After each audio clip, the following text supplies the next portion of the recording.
Olá pessoal, tudo bem? Eu sou Pamela Azevedo e embora meu nicho não seja sobre finanças, nem formação para isso eu tenho, mas como eu morei e estou morando sozinha há 3 anos, eu queria passar para vocês um pouquinho da minha experiência para tentar ajudar outras mães ou outras mulheres que também vão morar sozinhas. Ser mãe solteira já é uma jornada cheia de responsabilidades. E quando a renda é limitada, como R$ 2.000, por exemplo, por mês, cada decisão financeira importa e importa muito. Hoje eu vou te mostrar como organizar suas finanças com leveza, clareza e praticidade, mesmo ganhando pouco. O mais importante hoje é entender para onde o seu dinheiro vai. A primeira regra é muito simples.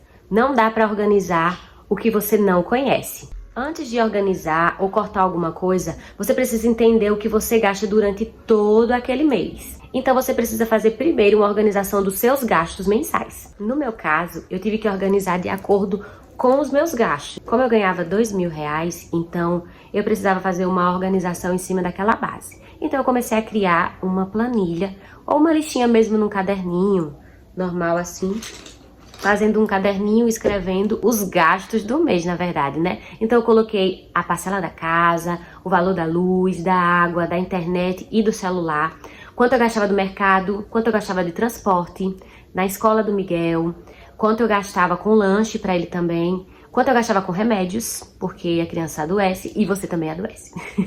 E quanto eu gastava com algumas questões de lazer, porque não dá pra só trabalhar sem pensar em nada de lazer, né? Então, eu fiz de uma forma diferente. Eu fui anotando durante uma semana todos os gastos que eu tinha. Eu comecei da segunda até o domingo. Então, eu coloquei na segunda, eu gastei com isso, com isso, com isso. Com transporte, com lanche, com remédio. Eu precisei comprar uma coisa que faltou em casa. Quebrou alguma coisa, eu precisei comprar. Então, eu coloquei tudo aquilo. Segunda, terça, quarta, quinta e sexta. Refazer tudo isso e fazia, escrevia. Foi uma semana bem intensa, logo assim que eu precisei bancar com os gastos da minha casa sozinha. Depois, eu tive que dividir o meu salário em porcentagens. Como eu ganhava R$ 2.000, então eu precisei fazer uma divisão, né? 50% do meu salário vão ser para despesas fixas. Depois que eu fiz todo o aparato de anotar, então eu percebi que 50% tinha que ser para as minhas despesas fixas, que no caso ficavam umas despesas fixas de R$ 1.000, com aluguel, contas básicas, essas coisinhas mais básicas. 30% ficavam com as variáveis, que era mercado, transporte e farmácia. E 15% metas de segurança, porque eu também precisava poupar para uma partezinha de emergência, né? E umas metas pequenininhas, como trocar alguma coisa em casa, ou fazer uma viagem para algum lugar, algumas coisas assim. Também eu tinha minhas pequenas metas. Talvez você precise ajustar, mas essa divisão ajuda a evitar que tudo vire obrigação e nada vire futuro, né? Porque senão você vai começar a pegar todo esse dinheiro e gastar só com as obrigações, e você não vai conseguir manter um valor ali para o futuro, porque você precisa juntar também dinheiro, mesmo nessa agonia da vida. A gente precisa, pelo menos, nem que seja R$ 50 por mês, R$ 10 por mês, não importa com quanto você comece, mas a gente precisa pensar um pouquinho no futuro, né? Então, o passo 3 foi criar um fundo de segurança, mesmo que fosse com um pouquinho por mês. Logo no início eu comecei com R$ 15. Você poder começar com 10, com 5, não importa. Mas a mãe solteira, a mãe que mora sozinha, a mulher que mora sozinha, a pessoa que mora sozinha, ela precisa realmente de um fundo de emergência. Porque do nada pode acontecer alguma coisa e bum! Aquilo virar uma necessidade e você precisa ter de onde tirar. Porque é só você por você. O próximo passo que eu fiz foi reduzir sem sacrificar. Porque também não adiantava eu sair cortando tudo e depois ficar sem nada.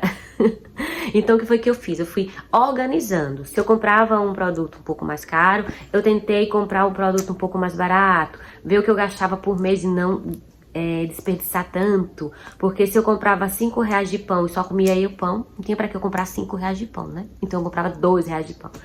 Eu tentei observar o meu guarda-roupa e o guarda-roupa do Miguel, o que é que a gente precisava de urgência e o que a gente não precisava de urgência. Então eu comprei só coisas que realmente eu iria precisar e separar aquelas coisas que eu iria ter que cuidar um pouco mais para que eu não precisasse trocar tão rápido também. E sair desligando luzes que ficavam apagadas sem ninguém estar dentro do lugar, como luz de banheiro, luz do quarto do Miguel, luz da área, luz da área da varanda de trás, onde fica a máquina. E essas coisinhas assim que a gente sabe que faz uma diferença enorme no final. E uma coisa muito importante é você sempre pagar tudo nas datas. Essa é a minha dica 6 que eu dou pra vocês. Eu não sei nem se é a 6, mas é uma das dicas que eu tenho. É você não deixar pra pagar as coisas depois da data, porque tem juros, né? Então, conta de internet, conta de celular, conta de água, porque você paga agora, mas depois você repõe, né, com juros de atraso. Então, o interessante é você pagar tudo na data também. A parcela da casa também, eu sempre tentei pagar e tento pagar antes do vencimento, porque senão eles vão cobrando uns jurinhos, né, por atraso.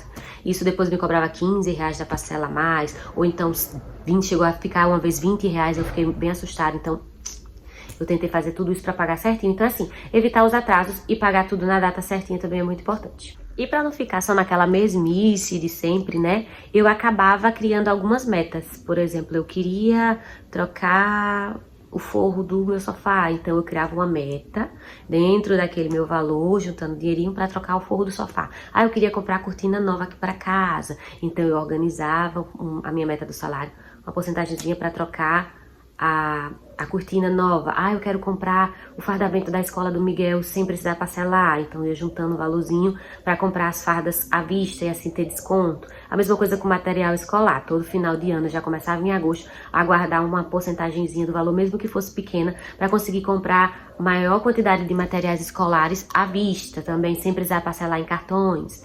E isso também foi me ajudando muito. A dica também que eu dou para vocês que vão morar sozinhos é anotar tudo que vocês vão precisar gastar naquele mês. E sempre ali observando e marcando para que você não esqueça de nada. E também outra coisa muito importante é entender que o dinheiro não é o nosso inimigo, e sim o nosso amigo. A gente precisa cuidar do dinheiro para que ele possa também chegar a multiplicar e você não ficar refém daquele valor. Eu não consigo ter uma renda extra, um novo trabalho, porque, enfim, a minha carga horária ela é de 40 e poucas horas. Ia sobrar só o horário da noite, então o horário da noite eu quero estar com o meu filhinho, estudando, lendo, cuidando também um pouquinho de mim, embora também às vezes fique difícil. Mas também uma opção é você ter uma renda extra fora do que você já tem, né? Para algumas mães que têm essa habilidade. Eu não tinha nem habilidade para outra coisa assim por fora, como eu também não tinha muito tempo. Então eu precisava realmente me organizar só nisso mesmo. Hoje eu tô aqui com um canal, fazendo de tudo para manter o canal aí, né? E quem sabe no futuro o canal vire uma fonte de renda, e eu acredito sim que ele possa me ajudar bastante no futuro também, nessa parte, né, de organização também, virar um trabalho. E eu adoro isso que eu tô fazendo aqui. E outra coisa também, quem quiser que eu monte um arquivo para vocês com essas orientações e espaços de planilhas, tudo direitinho, eu posso montar como eu fiz para mim. É só você colocar aqui embaixo quero, é só deixar lá quero e a gente se comunica, e eu vou passando para vocês também esse material que me ajudou a me organizar e que também pode ajudar você. E meninas, essas são algumas dicas que eu trago para vocês, meninas e meninos. Não só para as meninas, mas se tiver algum rapaz aí que se identificou com o vídeo, que coloca aqui nos comentários. E você também, eu queria que você comentasse nesse vídeo e me dissesse quais são as suas organizações mensais para você que vive sozinha, que tem mais de um filho, que tem um filho ou mais de um filho. Como é que você faz para manter a organização da sua vida financeira legal, assim, para poder também me ajudar, vai que tem dicas bacanas aí de muitas outras mães que a gente pode se ajudar, né? Coloca aqui nos comentários para as outras mães poderem ver, as outras mulheres, as outras pessoas que também